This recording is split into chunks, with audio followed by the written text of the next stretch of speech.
Paz do Senhor, querido, seja muito bem-vindo ao seu canal Relíquias de um Pregador. Esse que vos fala, seu irmão e amigo presbítero Ubiraci Silva, diretamente aqui da AD Monteiro. Estamos dando continuidade à sequência na temática Compreendendo os Limites no Namoro Cristão.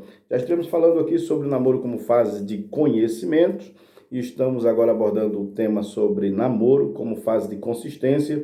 Aqui já explicamos alguns pormenores, temos utilizado o livro do Gênesis, capítulo de número 24, enfatizando o relacionamento de Rebeca e Isaac, e estivemos então falando sobre mel no corpo do leão morto, usando a figura ilustrativa do ocorrido na vida de Sansão, conforme o livro de Juízes, capítulo de número 14. E nós estivemos aqui então explicando de que o mel é muito bom, porém no corpo do leão passa a ser um mel impróprio. Isto diz respeito às carícias e também comportamentos que são desenvolvidos no relacionamento em que está sendo iniciado ou prestes a iniciar-se. Estivemos aqui explicando o perigo dos nudes, que devem ser evitados, e as intimidades por meio de olhares, visualizações inadequadas em tempos inapropriados ou em ocasiões que não competem ainda ao jovem casal, e também, por que não dizer, a troca de informações pessoais no que diz respeito aos nudes, às fotografias que são muitas vezes trocadas entre os jovens, e também alguns adultos que contraíram um relacionamento, que estão contraindo um possível namoro, a irmã, o rapaz, o irmão que já tem tido experiência conjugal e que por vezes está procurando firmar um compromisso com alguém, precisa ter cuidado com essas privacidades para que não se possa cair no conto do leão, do mel no corpo do leão morto, porque é um mel inapropriado. São carícias e carinho. Estivemos falando aqui entre esta diferença, o que é carinho, o que é carícias, e já deixamos claro, só para que se possa retomar novamente, né? Retornar a esse fator sobre o que é carinho. Carinho é o afeto demonstrado em palavras, gestos, atitudes, toques respeitosos.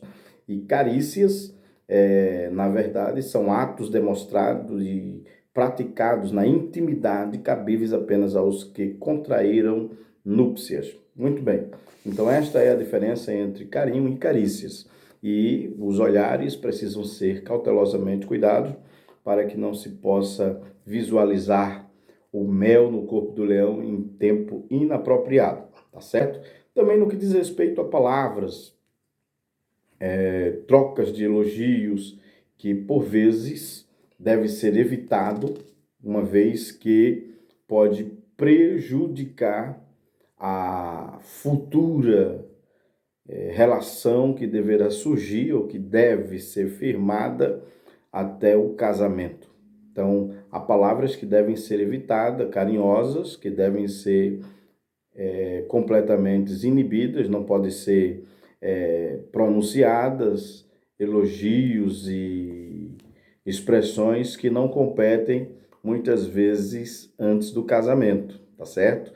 Porque há tratamentos que por vezes são íntimos demais e que provocam, aguçam a afinidade dos ouvidos, tanto da moça como do rapaz, ainda que vemos ali em Salomão, não é? Uma expressão de que o falar do noivo, quando falava para a Sulamita, nós observamos de que havia todo um programa de ação nas palavras do noivo que provocavam, na verdade, as emoções da Sulamita. Então é necessário medir-se bem as palavras. Paulo disse que é melhor casar do que viver abrasado. Então há palavras abrasadoras, há palavras que são estimulativas e que devem ser evitadas em conversas, em troca de diálogos, ou num diálogos, em troca de expressões que por vezes só é cabível a um cônjuge, não é? Então, quando nós abrimos a nossa Bíblia na primeira carta de Paulo aos Coríntios, nós observamos isso lá no capítulo de número 7, a cautela e o cuidado que o apóstolo Paulo tem, tanto com os solteiros, como os virgens, como as virgens. E essa preocupação do apóstolo Paulo mostra também de que existe intimidade, de que é pertencente apenas aos cônjuges e não aos solteiros. Vamos dar aqui pelo menos 2 exemplos.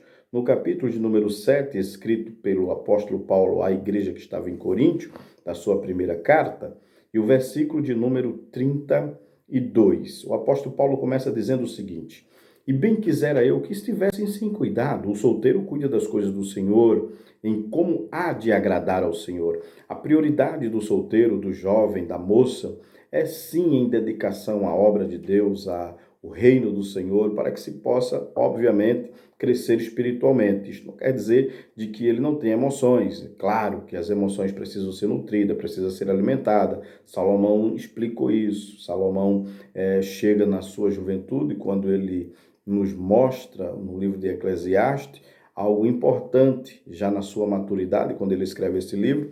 Ele demonstra que é importante o jovem aproveitar o tempo da sua mocidade. Porém, o apóstolo Paulo nos mostra, e a palavra de Deus enfatiza isso, de que a prioridade é a obra de Deus, são as coisas relacionadas ao reino de Deus para o solteiro. Mas veja que ele diz que, no versículo 33, mas o que é casado cuida das coisas do mundo e como há de agradar a mulher. Ele deva se preocupar, sim, o casado, em demonstrar maior afetividade, maior carinho, maior carícia para com a mulher. Isto, já o solteiro, veja que no versículo de número 34, ele continua na advertência. A diferença entre a mulher casada e a virgem: a solteira cuida das coisas do Senhor para ser santa, tanto no corpo como no espírito, porém a casada cuida das coisas do mundo e como há de agradar ao marido.